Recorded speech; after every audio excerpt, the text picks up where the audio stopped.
Ал мен енді сызғанымды үйістіп қиып аламын.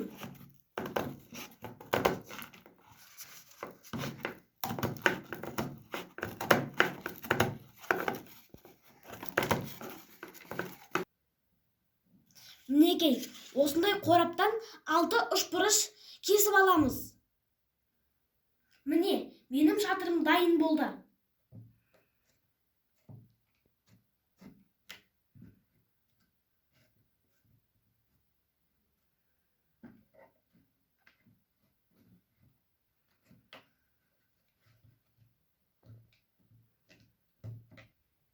Міне, дайын болған шатырымды осылай бояймын.